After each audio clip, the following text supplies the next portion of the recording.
Hello, Home Slices. It's Kara with Home Slice Adulting coming to you with my review for Love and Marriage Huntsville Season 1, Episode 12 called Don't Mess with Exes. Yo, my dog is... Oh. Dog is so obnoxious. Thank you for clicking on this video. Don't forget to like, comment, subscribe, and share this video with somebody who you think will enjoy it. So let's get started with this review. Love and Marriage Huntsville has been one of my new favorite shows. I used to review a number of shows, and I just, with the way my life is working, I'm just down to reviewing one, and I think I made a pretty good choice. So far, on the show, we have seen Tisha and Kimmi have a conversation about basically Mel and where Mel and Tisha's relationship went and what happened the last time Tisha and Mel had their one-on-one sit-down, which we saw at the end of the last episode. At the end of the day, I think that Mel and Tisha are just two people who probably will never really get along, never really have a real friendship.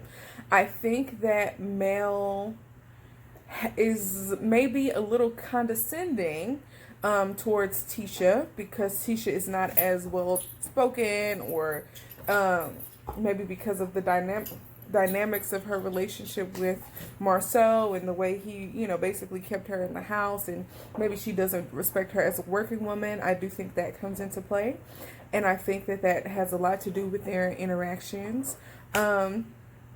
I think Tisha comes across a little bit as like a little naive, and almost a little high school, even though I do think that Mel is probably the main person who was wrong in their friendship, with the way that she deals with Tisha. But Kimmi's having this conversation with Tisha, and Tisha's getting upset because she thinks Kimmi is taking Mel's side over hers. And that's why I'm saying it's like a little bit high school. Like, Tisha, you're a grown woman. Grow up a little bit. But I think that Kimmi is just like a diplomatic person who likes for people to see things from everybody's different angles, and that she has like an empathetic personality. So in order to try to not make the situation worse between the two ladies, I think that she is trying to get Tisha to see Mel's side and perhaps Mel to see Tisha's side. And poor little Tisha misconstrued that to mean that, oh, you're taking Mel's side, which is definitely not true. So they're getting ready to go on this cabin trip. Tisha is really excited and brought, sex paraphernalia over, which I think is a fun or cool idea. And we'll see what happens next. All right, y'all. So now we have the Holts at their open house to sell one of the two houses that they had built that, again, was originally supposed to be a comeback group thing, but that turned into a Melody and Martell thing because the comeback group couldn't get together, or the Holts were being too eager, all that jazz. So yeah, once again, something that the comeback group put on the table that only the Holts have benefited from. So, put that in the back of your mind. Anyways, all of the things aside about how Martel and Mel's marriage is a sham, they are on their business stuff. Their real estate agent told them that the other house, the White House, they called it, that was painted white, had already sold before it was even put on the market. So that is wonderful. Apparently they're doing some revitalization of the North Huntsville area, and I think that is great. So, all their personal issues aside, they are doing good business, at least for themselves, and for the community, I'll say that. So they have this open house. The kitchen island didn't have any back to it. That was weird. Like, why would you have an open house when the kitchen island didn't have a back to it? Or were they in a different house? I don't know. I'm sure I'm not the only person who saw that. But anyways, we have Andrea and Neville. We met Neville earlier in a few episodes prior. And I'm trying to figure out if they're trying to introduce a fifth couple. Or if Andrea and Neville will kind of be ancillary.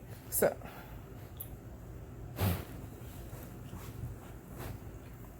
Bo. Y'all see him? Why in my face? Huh? He's spoiled. Anyways, so Andrea and Neville possibly our fifth couple, or they might be like how Marlo is to Real Housewives of Atlanta. Never really holding a peach, but in the mix. Okay. So anyways, y'all think something went on with Martel and Andrea? He had to mention that he was, in college playing football and she was a cheerleader. And then Mel was like, what does the correlation matter? Something might have went on with Andrea and Martel, y'all. But let's move on. The meat and potatoes of this particular segment of the show was Kimmi and Mel talking about what had happened. Mel needs to really figure out how to use I statements, okay? She's like, oh, when you're going through something, you don't want somebody calling you every so often to ask you how you're doing. It's just a reminder.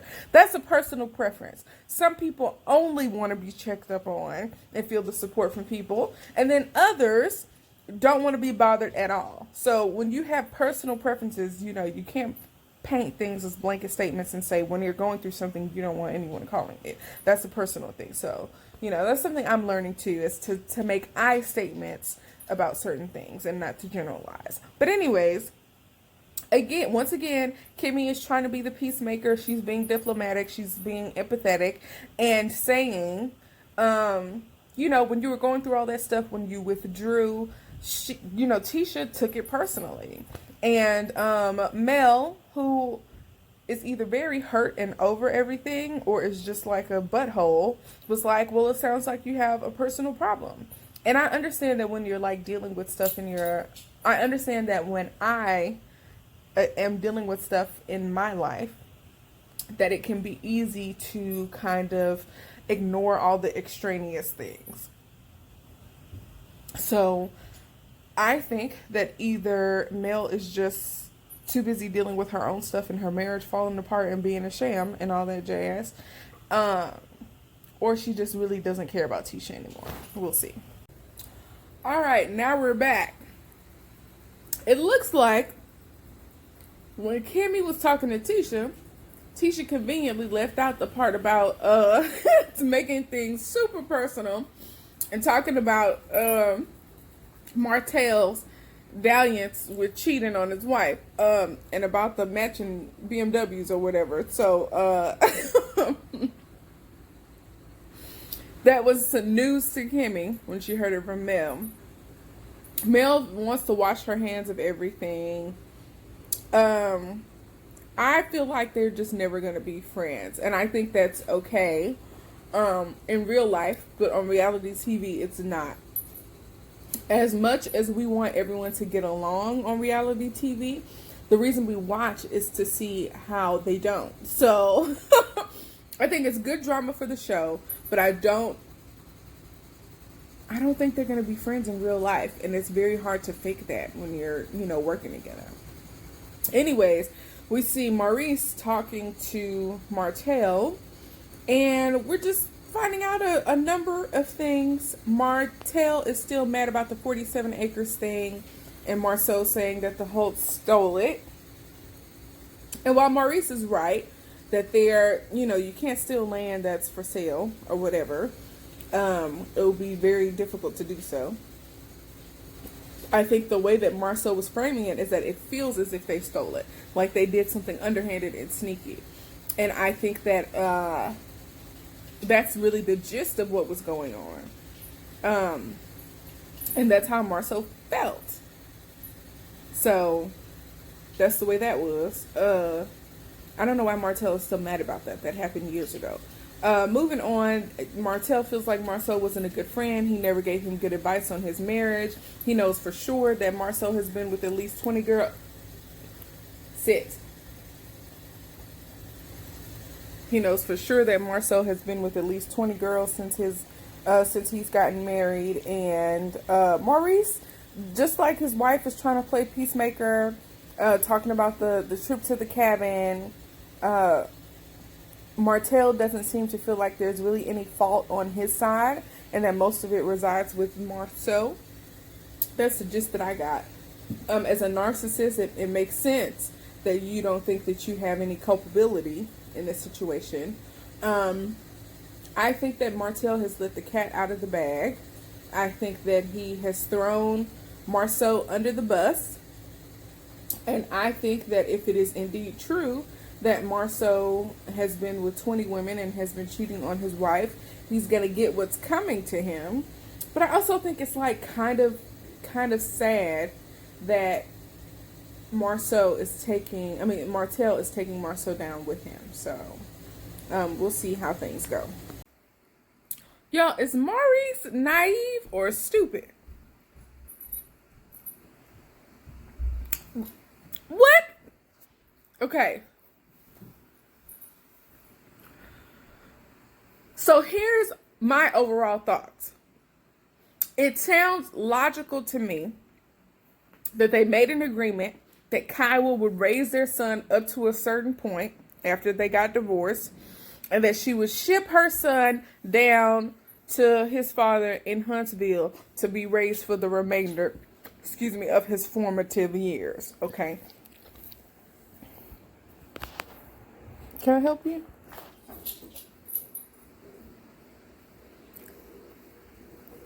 Now it's gotten to a point where Kyle doesn't want to let her son go and is reneging. And it sounds like a big part of her reneging on that is the fact that Maurice is married to Kimmi. And that Kimmi doesn't want to be a parent. Now, Maurice had a point. Have you talked to her personally and asked her about what you're saying right now? I feel like I could see how Kyle would watch the show and get the feeling from Kimmi that she does not want to be a parent. But I think that she's seeing what she wants to see, because I don't think that Kimmi doesn't want to be a parent. I think that she doesn't want to be a single parent. The fact that Maurice is in law school and that he is going to be becoming an attorney means that his new career in school is going to take up a lot of his time, which means a lot of the parenting stuff is going to fall on Kimmi. Kimmi already raised her son. He's grown. He's out of the house. She doesn't want to be a single parent yet again. That's what I got from that. Kyle seems to be just, hearing what she wants to hear. She feels like Kimmi is a problem. The fact that Kyle is married, I think that's something we're just learning, to some man named Xavier or Zave, is weird, because just a few episodes ago, I think Maurice's sister suggested that Kyle might still kind of be in love with Maurice.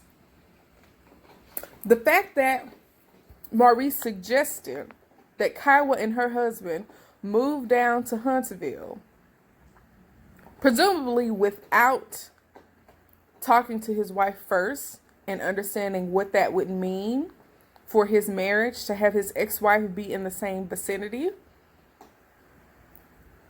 is not good. Y'all, I think that was stupid. I think it was so stupid for him to do that. Even for the sake of his son. Take her to court or something. I don't know. Get custody of your son, okay? Do what you gotta do. But don't suggest that your ex-wife and her husband move to a place where you are, especially if she might still have feelings for you. Y'all, this is gonna get messy real quick. And I think Maurice made a mistake by even suggesting that they move down to Huntsville. He's gonna put so many problems in his and Kimmi's life. Just from my perspective, as a person my dad and my mom never lived together. They met in the Army. My mom was from Houston. My dad lived in Georgia. So I was, shipped to my dad and during the summers and some holidays and, moved back and forth. And it is possible to co-parent that way. I don't know if I would have wanted to switch custody to living full time with my dad as I got older, but because I am a woman, it's different than how they feel about raising sons and needing to be around their father or whatever. The point is, she made a promise. She's reneging, and it's unfortunate. And his suggestion on how to fix the problem, I think it's just not gonna work.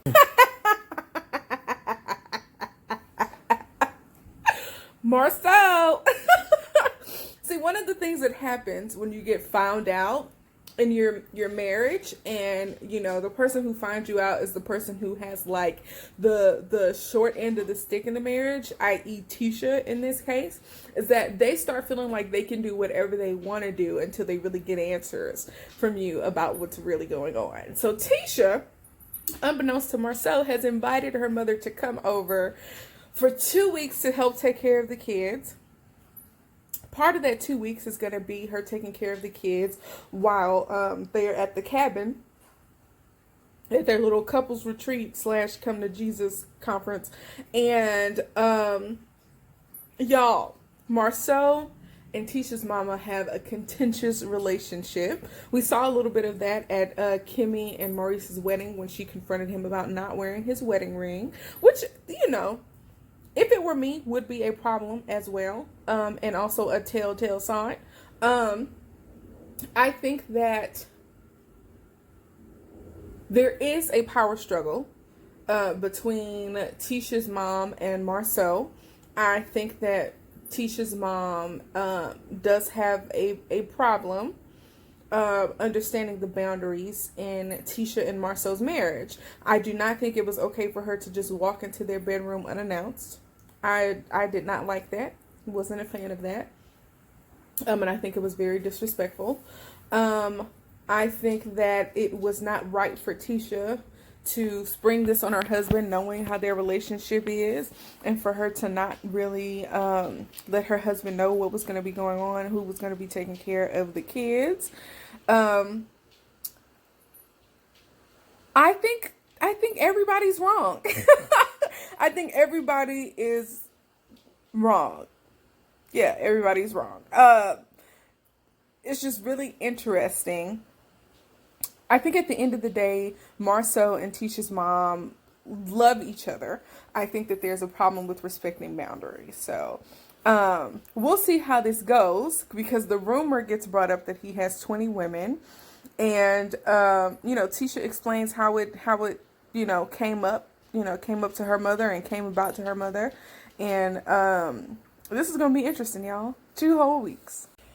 All right, now, real quick, we see Mel talking to her mama. I can't remember her mama's name, but they're having a conversation. And she finally lets her mom know the things that we've known for weeks. So she tells her mom, hey, we're not sleeping in the same bed. And when we go on this, I had to be really convinced to go on this couple's trip, to a cabin in the woods. And I got to tell, she tells us that she has something to tell Martell while they're away from the kids.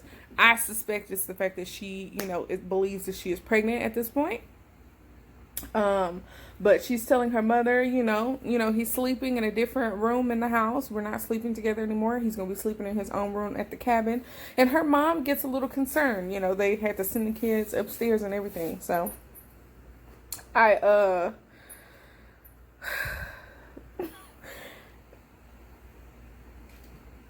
y'all, it's weird that she's just telling her mom this. I don't know. It's not much to say. I do like Mel's mom. I don't like that she was like, oh, the fact that she's still calling means that either the girlfriend needs to be checked or that Martell needs to be checked. No, only Martell needs to be checked. Okay? Mel has laid this foundation, or the foundation has been laid by Martell, that this girl can call whenever she wants, that this relationship with Martell is not going to end anytime soon, and the fact that Mel has not left Martell gives him permission to just continue his life as he has always, been doing it for the past, 3 years, okay? So, it is Martell's responsibility to cut everything off, or it's Mel's responsibility to cut Martell off. Oh, girl has been living in a fantasy world where she gets to have somebody else's husband. He pays for all the stuff that she's doing, buys her cars, probably is paying for her place to live, probably took her on trips. They have a relationship. And based on the way she has been treated and what she has been told by Martell, she has full permission to be a part of his life. And even now that Mel has known for over a year that it has been going on, Mel hasn't really done anything about it. To me, that reads, Mel doesn't really care, and she's not going to leave you no matter what happens. And I can just continue to call. So Mel and Martell are both setting this precedent that the other girl doesn't really have to go anywhere. So Martell is the one who needs to be left. Don't check him. Leave him. Leave him. Take 75% of the business. Okay, and tell him you need it for your kids. Take 85% of the business and take it with you. Hit him where it hurts. Make it so his girlfriend, who was relying on him for financial stuff, that she don't have nothing left, okay? Leave him, take most of the business, leave him enough money to just get by, and see how quickly his girlfriend leaves him when he doesn't have any money left, okay? But anyway, let's move on. All right, so we got Martell back for his second session with his counselor, psychologist, doctor, whatever his name is. Dr. Kitson is his first name. That's an interesting name, y'all. Anyways,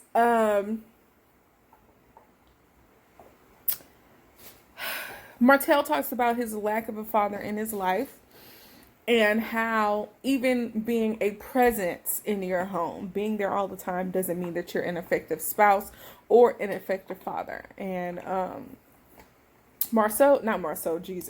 all these M's. Martell agrees. I think they need to dive a little deeper. They probably did into his whole, father relationship thing. I think that's worth diving deeper into. He also talked about how they have a trip coming up at the cabin and how it's going to be interesting for them to have open and honest discussions with other couples about how their marriage is going. So that's going to be interesting. When the therapist asked Martell, well, are you all going to be transparent? Are you going to be transparent? Martell was like, yeah, always. Since when? You lied about being in a relationship with somebody else for like 2 years to your wife until she found out. And then, in my estimation, you lied to her again, talking about you haven't talked to the girl in 5 months and she just called out of the blue. That sounds like a lie to me. You ain't transparent. You don't know the meaning of the word transparency. We'll see how it goes this weekend and how what transparency actually means to Martell. He wants Mel to be nicer to him. That's what I got when the therapist asked, well, what do you want to get out of this weekend with Mel? Well, I want to make her smile and I want us to be better. That's basically, I want her to be nicer to me, even though I cheated on her for 3.5 years, and I'm probably continuing that relationship and don't know if I'll ever get out of it because I can't just write her off, right? We formed a friendship over the past 3.5 years, and I invested all this money in her and her lifestyle. What would happen to her if I would just, leave her life? That's the stuff that's going through my mind that I think might be going through Martell's mind, okay? But anyways, we'll see how things go. My hope is that Mel would leave Martell and just take everything that she can get from him. Just let him, see the kids, all that jazz. Let him be a good presence in his kid's life. Leave him. Take most of the business. Leave him his 15 or 25%, and you run the rest, girl. You can do this. You don't need somebody that's going to disrespect you by maintaining a relationship while you all are married, okay? But anyways, let's see what happens next. What I tell y'all, Millie had the same exact thoughts that I did. First off, Millie is like an Alabama name. Let's just say that. I like her, okay? I think that she has a level head. I think it's interesting that they work together, that he works together with his sister. So that is apparently it's been going on for 4 years. So it's been working out. So I think that's cool. Keeping it all in the family. I'm all about that. Anyways, Millie had to break it down for Maurice. Okay. Maurice finally realized you definitely should have talked to Kimmi before you invited, Zave and, Kaiwa down. Okay. To Huntsville to talk about living permanently. So that's a problem. Definitely problem number one.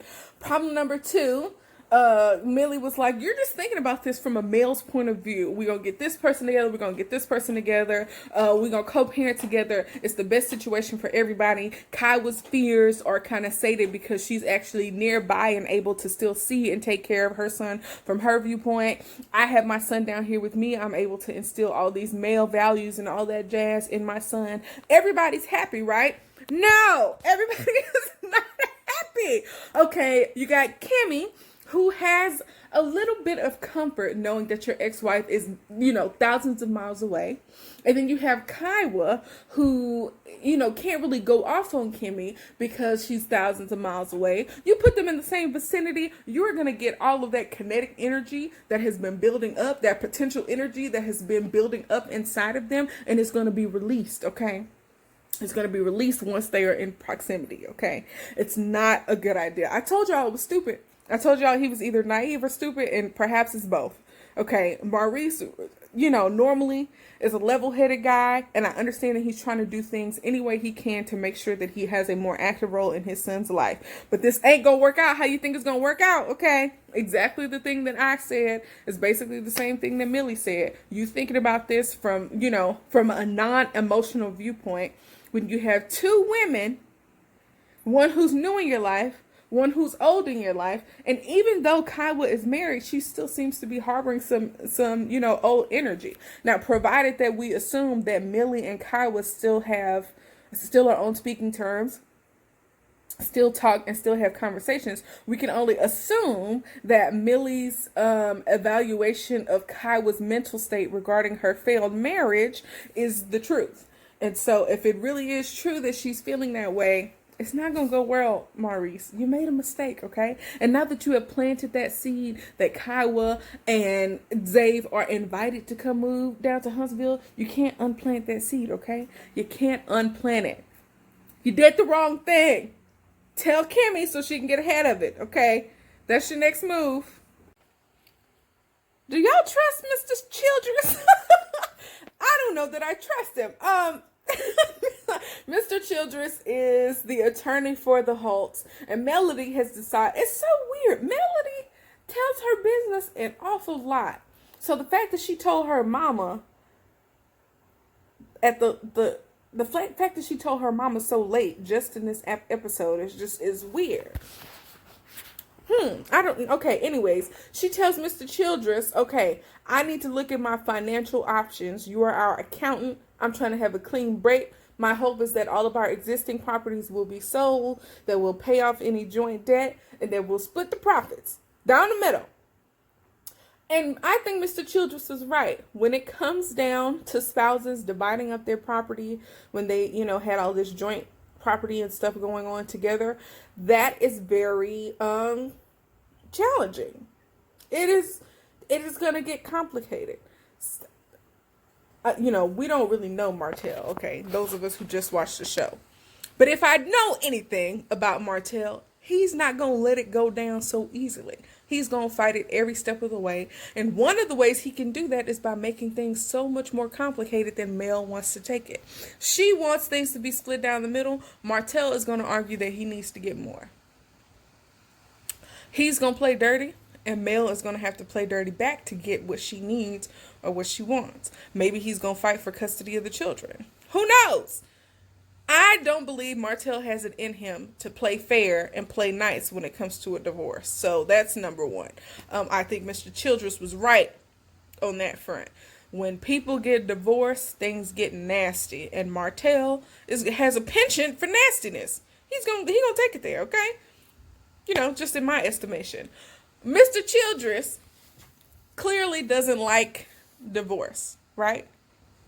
When she said she's thinking about divorce, he was like, oh, you know how I feel about that. Who cares how you feel about that? I want to know about this money, okay?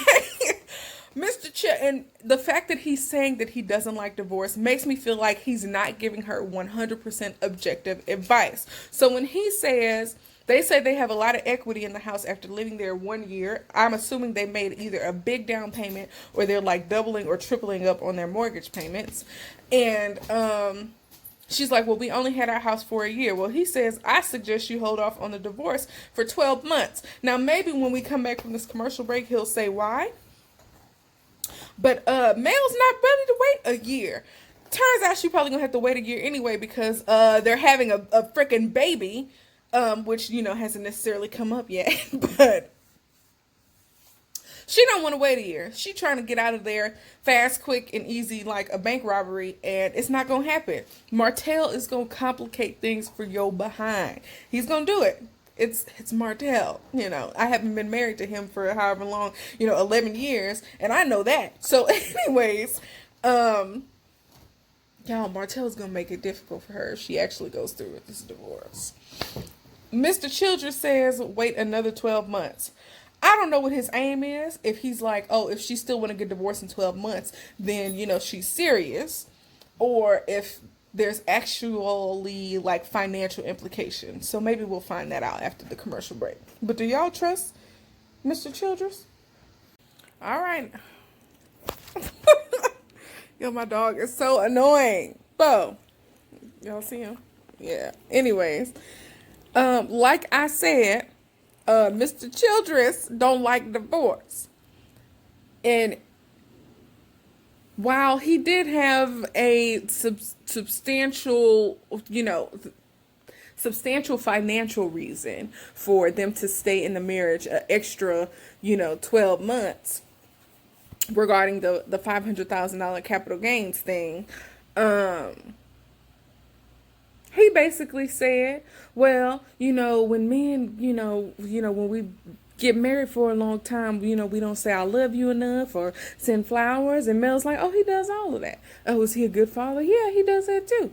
And he's like, well, it looks like y'all got a good relationship. And that's the type of stuff that just bothers me to my core. And I think that Melody hit the nail on the head when she talked about there are so many people in the older generation, maybe 2 generations prior to mine, who have been married for 50 years, 60 years, and they say, oh, we've been married 25 years, and we've been through so many things, and all that jazz, and, maybe he does have another family on the side, or a few outside kids, but who cares? You had him for 25 years, 35 years, that's great. And I think there is a part of it about, being in a younger generation, that you have the freedom and ability to get out of these relationships while you can.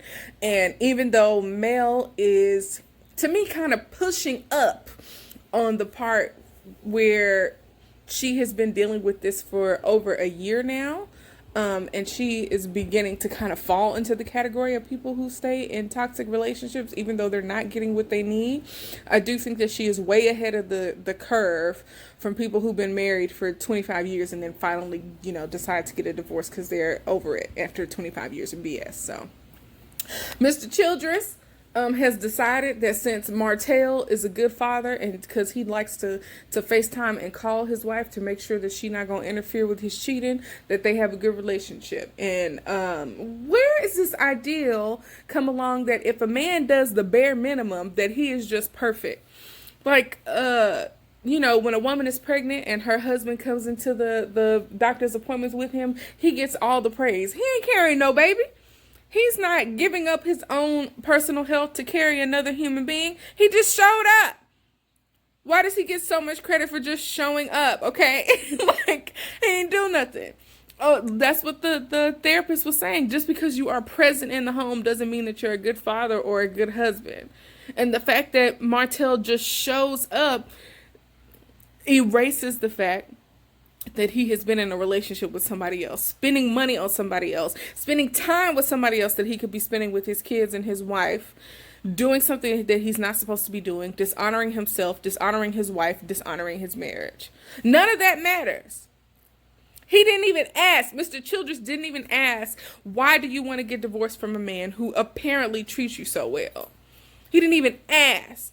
You know why? Mr. Childress knows. Mr. Childress apparently is known around town as the black accountant to all the powerful black people. That's my understanding. Mr. Childress is known around the town. So that means Mr. Childress is in the loop. Mr. Childress probably knew about Martell's affair because he saw all the money leaving their account and going to the side bitch account, right? Like, that's one of his accounts that he has. Mr. Childress knows what's going on. Oh, just because he likes to get a little poom poom on the side don't mean that you need to divorce him. He calling you, he FaceTiming you, he sending you notes, he take you out to lunch and dinner, he take care of the kids. That's everything that you could ever hope for, because as a woman, you're supposed to expect less from a man. You're supposed to give him extra credit for doing things that he's supposed to be doing anyway. Okay, and all of that erases the fact that as a man, he wants to get a little extra poom poom on the side. Ain't nobody got time for that. Mel, leave him. Don't just talk about it. Do it, okay? Do it, girl. All right, y'all. The next episode is going to be the cabin episode, and things are going to get real with the couples. They're having real conversations, and they're fairly calm while doing it. So I'm ready. I'm excited about this next episode. So thank you all for watching. Don't forget to like, comment, share, subscribe, and make sure you hit the little bell so that you are notified whenever I put up a new video. Make sure you put your comments down below about all the things we talked about today. Martell's session with the therapist, the conversation that Mel had with the accountant. Put all your thoughts in the comments below. Thank you, and peace out, home slices.